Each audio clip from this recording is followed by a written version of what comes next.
Lucas Carter never expected to find himself at the center of a legal battle over a piece of land he had barely thought about.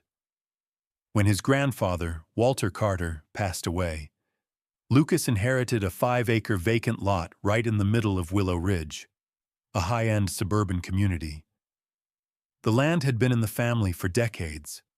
His grandfather had once planned to turn it into a public park, but life got in the way, and the lot remained untouched, until now. When Lucas returned to check on the property, he was shocked to find it completely fenced off, with a large sign reading, "Private Community Park, Residents Only." HOA board members had converted his land into an exclusive amenity, charging residents thousands of dollars for access. Confused and angry, Lucas confronted Diane Reynolds, the HOA president.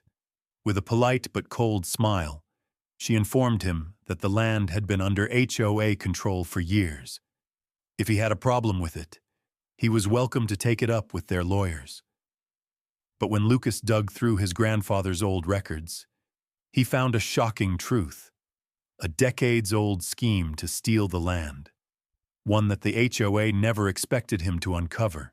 Lucas sat in his grandfather's old study, surrounded by dusty filing cabinets and stacks of handwritten notes. The air smelled of aged paper and faint traces of pipe tobacco, his grandfather's signature scent. He had spent hours searching through Walter Carter's meticulous records, hoping to find anything that could explain how the HOA had taken control of his land. Just as he was about to give up, he noticed a false bottom in one of the drawers. His heart pounded as he pried it open, revealing a hidden compartment containing several old documents. Inside was a deed proving his family's continued ownership of the lot, something the HOA had clearly ignored. But that wasn't all. Tucked beneath the deed was something even more damning: a letter from his grandfather addressed to him. "Lucas, if you're reading this, it means they finally made their move." His grandfather had known this would happen. Walter explained that over the years, HOA officials had repeatedly pressured him to sell the land at a fraction of its value. When he refused, they resorted to other tactics: faking surveys, manipulating property records, and quietly changing zoning designations to make it look like the land had always belonged to Willow Ridge. "They've been rewriting history, banking on the fact that I wouldn't live long enough to stop them." Lucas clenched his fists. The HOA hadn't just stolen from him. They had been planning this for years. Armed with the documents, Lucas stormed into the Willow Ridge HOA offices the next morning. The receptionist barely had time to greet him before he pushed open the boardroom doors. Inside, Diane Reynolds and a group of well-dressed board members were mid-discussion, sipping their lattes and reviewing financial reports. All conversation stopped as he threw the deed and original surveys onto the conference table. "This land doesn't belong to you," he said, his voice steady despite the rage boiling inside him. Diane barely glanced at the papers before offering him a practiced, patronizing smile. "I'm afraid you're mistaken, Mr. Carter. The Willow Ridge HOA has had rightful control of that lot for years. It's already been developed as a community amenity. This matter was settled long ago." Lucas leaned forward. "Then explain why my grandfather wrote a letter exposing how you falsified records to make that happen." Diane's smile faltered for a split second before she composed herself. "If you think you have a case, feel free to take it to court. But let me remind you, lawsuits are expensive. Dragging this out won't do you any favors." Lucas expected resistance, but he wasn't backing down. "Oh, I intend to take it to court," he said, "and I'll make sure every homeowner in this community knows exactly how you've been running things." Diane's expression turned ice cold. "You have no idea who you're dealing with." Lucas smirked. Neither do you. The war had begun. Lucas expected the HOA to fight back, but he hadn't expected them to move so quickly. The next morning, he woke up to find a bright orange violation notice taped to his front door. According to the Willow Ridge HOA, his property, yes, his own land, was in violation of community standards. The offenses: unauthorized fencing, unapproved signage, and improper landscaping. Lucas laughed in disbelief. The unauthorized fence was the one they had built around his land. The unapproved signage was their private park sign. And the landscaping? Well, that was just an empty lot with grass and a few trees. He wasn't dealing with reasonable people. He was dealing with bullies in suits. Then his phone buzzed. Unknown number. He hesitated, then answered. "Mr. Carter?" A familiar voice purred. It was Diane Reynolds. "I hope you've had a chance to reconsider your position." Lucas clenched his jaw. "You mean my legal right to my own land?" Diane sighed, as if speaking to a stubborn child. "Lucas, fighting the HOA is a losing battle. We have the community, the city officials, and the legal resources to drag this out for years. You, on the other hand, well, you're just one man." Lucas leaned against his kitchen counter. "If you're so confident, why are you calling me?" A pause. Then Diane chuckled. "Because I'm offering you an easy way out. We'll buy the land from you, above market value. You walk away with a generous check, and we all forget this ever happened." Lucas could practically hear her smirk through the phone. "And if I say no?" Her voice turned cold. "Then expect things to get difficult." Click. Lucas stared at his phone, his pulse pounding. A few hours later, difficult arrived. First, a tow truck appeared in his driveway. The driver, looking sheepish, held up a clipboard. "HOA rules don't allow vehicles to be parked on common property overnight. Your car's being impounded." "My car is on my driveway," Lucas snapped. "Not according to HOA maps," the driver muttered before hooking the car up and hauling it away. Then came the county inspector. "Routine property inspection," the man said, handing Lucas a list of violations. "You've got illegal land use, improper zoning, and, oh, turns out, this area is now designated as a wetlands preservation zone. You'll need special permits to do anything with it." Lucas was speechless. The HOA was using every bureaucratic trick in the book to strangle him out of his own property. That night, he sat at his grandfather's desk, staring at the old maps and documents. The HOA was throwing everything at him. But Walter Carter hadn't just left behind land. He had left behind a plan. And Lucas was about to turn the tables. Lucas sat in his grandfather's study, the weight of the situation pressing down on him. The HOA wasn't just playing dirty. They were weaponizing bureaucracy against him. Every rule, every fine, every violation was meant to break him down until he had no choice but to surrender. But Lucas wasn't wired that way, and neither was his grandfather. He flipped through the documents Walter had hidden away, searching for anything that could turn the tide. That's when he found it. A faded envelope marked HOA-1985. Inside was a letter from Walter Carter addressed to the county zoning board. Lucas scanned the contents, his eyes widening with every line. "This is it," he whispered. The HOA's dirty secret.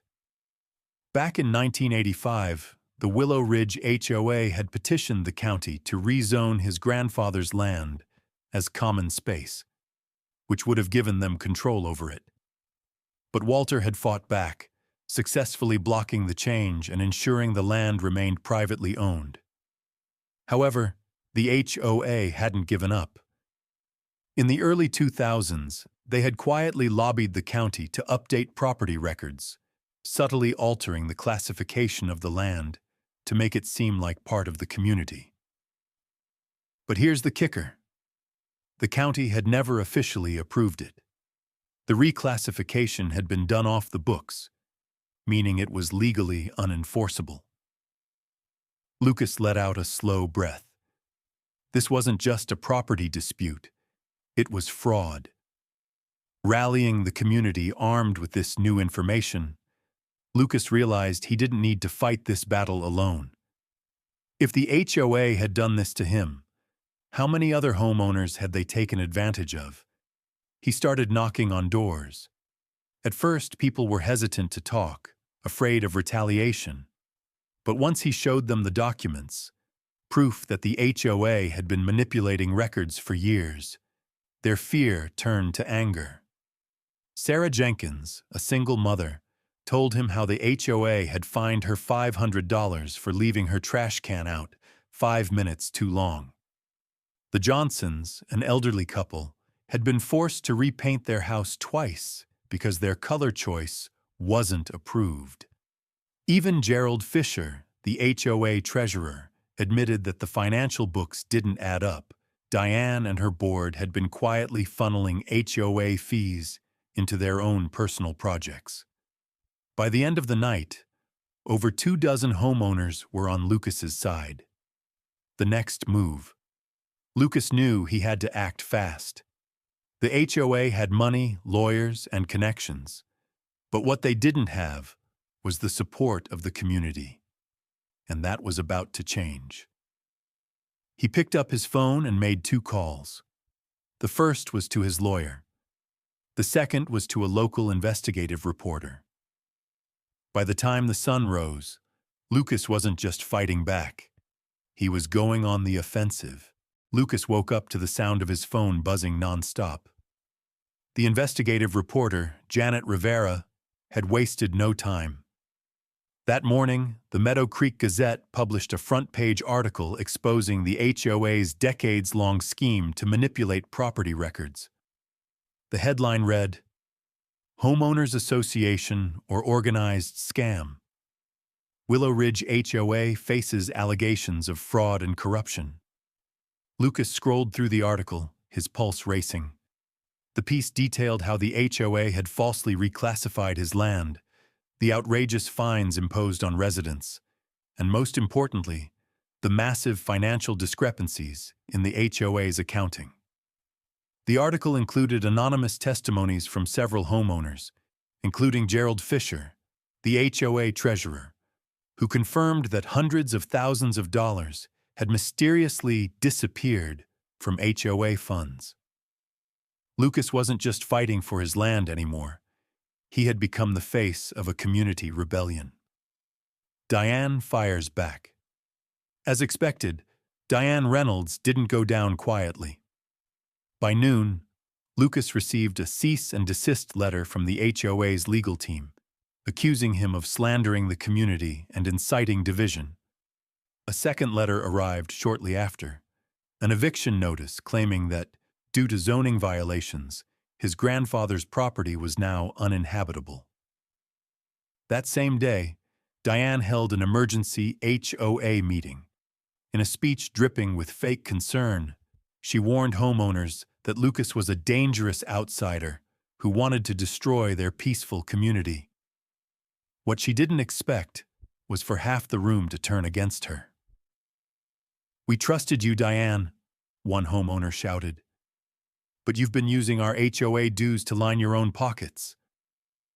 "I want to see the financial records," another demanded. Lucas stood outside the meeting hall, watching homeowners argue amongst themselves.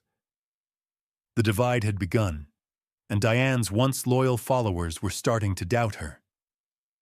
The power move Lucas wasn't about to wait for Diane to regroup. He needed a definitive move, one that would force the HOA into checkmate. He called his lawyer, Mr. Wallace. "What do you think about forming a competing HOA?"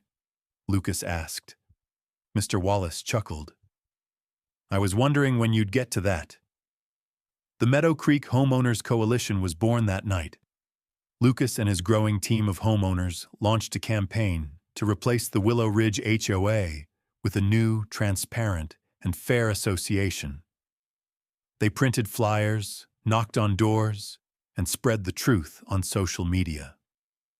The breaking point, the next morning, Lucas arrived at the community center with a petition in hand. It only needed a 67% homeowner vote to dissolve the HOA board. Diane, pale and visibly shaken, stormed up to him. "You think you've won?" she hissed. Lucas just smiled. "I think the homeowners finally have a choice." The battle wasn't over yet, but the war had just turned in his favor. Lucas stood at the front of the community center, petition in hand. He had spent weeks exposing the HOA's corruption, rallying homeowners, and fighting for his rightful land. Now, he was just one vote away from dissolving Diane Reynolds's empire. The room was packed with homeowners, some angry, some nervous, but most of them ready for change. Gerald Fisher, the HOA treasurer who had secretly helped Lucas, walked up to the microphone. "I've been on the HOA board for 7 years, Gerald said, his voice steady. "And I can confirm that Lucas is telling the truth. Diane has misused our money, manipulated property records, and treated us like nothing more than revenue sources." Gasps rippled through the crowd. A man in the back raised his hand. "So what happens if we get rid of the HOA?" Lucas stepped forward. "We replace it with something better. A homeowners association that actually represents you, that doesn't fine you for having the wrong mailbox or threaten you with lawsuits over landscaping choices. A community that works for its people, not against them." The tension in the room shifted. Homeowners began whispering to each other, nodding. Diane, who had been silent until now, suddenly slammed her palm onto the table. "You're all making a huge mistake," she snapped. "Without the HOA, property values will tank. You think you can handle all of this on your own? You need leadership. You need structure." "We need honesty," Sarah Jenkins interrupted. A slow wave of applause spread through the crowd. Diane's face went pale. She could feel her grip slipping. The final vote, Gerald held up the ballot. "All in favor of dissolving the current HOA board?" Lucas held his breath as hands shot up 1, 2, 10, 20, 65, 66. Diane's fingers tightened around the table edge. Then, slowly, the final hand went up. 67 votes. Enough to remove Diane and her entire board. A cheer erupted from the homeowners. Diane's jaw clenched. "This isn't over," she whispered to Lucas. "You have no idea what you've just started." Lucas just smiled. "Neither do you." Turning the page over the next few weeks, Lucas and his team worked tirelessly to set up the new homeowners coalition. They revised the community rules, reduced fees, and held their first open financial audit, revealing that Diane and her board had misused over $400,000 in HOA funds. With the evidence now public, Diane was formally charged with fraud. She tried to flee town, but her connections weren't enough to save her this time. As Lucas stood on his grandfather's land, now officially and legally his once again, he realized that he had gained something much bigger than just property. He had built a movement, and this time, no one could take it from him. Lucas stood at the edge of his land, watching the sun set over what was once an HOA-controlled battleground. Just weeks ago, he had been fighting to prove he even owned this property. Now he had not only won the legal battle, but he had also changed an entire community. Where the old residents-only park sign had once stood, a new sign had been erected. Carter Community Park, open to all.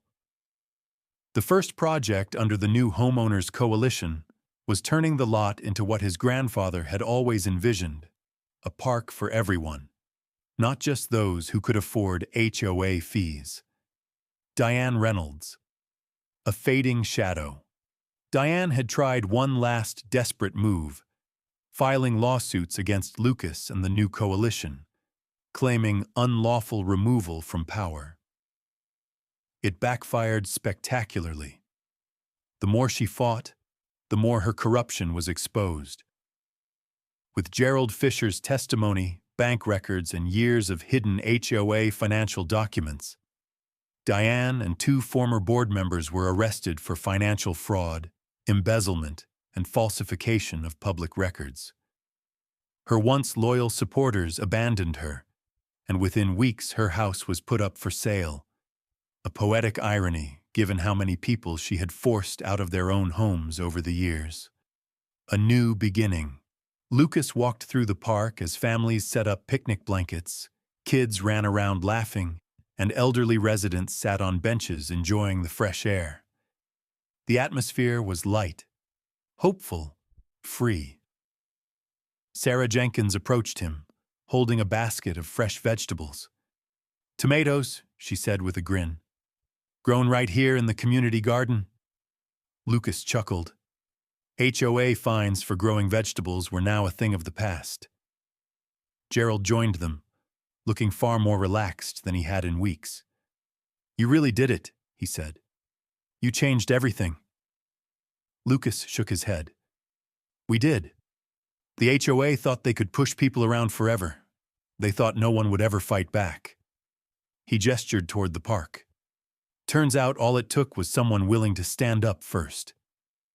Honoring his grandfather's legacy. Later that evening, Lucas sat on his grandfather's old porch, sipping a beer as he flipped through Walter Carter's old notebook. His grandfather had written detailed notes on every shady deal the HOA had ever attempted, patiently documenting their corruption for years. Lucas felt his presence in every word, every underlined sentence. Walter had set the trap. Lucas had just been the one to spring it. He raised his bottle toward the sky. "We got him, Grandpa." A cool breeze rustled through the trees, as if answering him.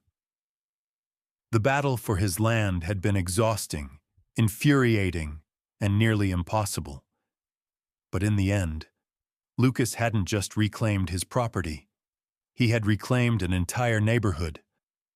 And no HOA would ever steal from them again. Lucas Carter never planned to become the face of a revolution, but when his land was stolen, he refused to back down. His battle with the HOA wasn't just about property, it was about principle. It was about exposing corruption, standing up for the little guy, and proving that even the most powerful organizations can be held accountable when people unite. What started as one man against an HOA turned into an entire neighborhood fighting for fairness. Lucas didn't just reclaim his grandfather's land, he reclaimed the community itself. The lesson? Powerful organizations count on people being too afraid, too exhausted, or too isolated to fight back. They use legal loopholes, bureaucracy, and intimidation to get what they want. But when someone chooses to push back, it can inspire an entire movement. Lucas's story may be fictional, but situations like this happen all the time. If you're dealing with an unfair HOA, a corrupt landlord, or shady local policies, here's what you can do. Checkmark Know Your Rights. Research property laws, zoning rules, and HOA regulations. Many HOAs operate on fear and misinformation. Don't let them fool you. Document everything. Keep records of every fine, letter, and conversation. Paper trails are powerful weapons in legal disputes. Find allies. Corrupt organizations rely on dividing people. Talk to your neighbors. You might be surprised how many people share your frustration. Go public. HOAs and shady organizations hate bad press. Contact local reporters, post on community forums, or expose wrongdoing online. Get legal help. Sometimes the only language they understand is legal action. Even a single lawyer's letter can turn the tide. The bottom line? Corrupt organizations only win when people stay silent. But as Lucas proved, one person speaking up can change everything.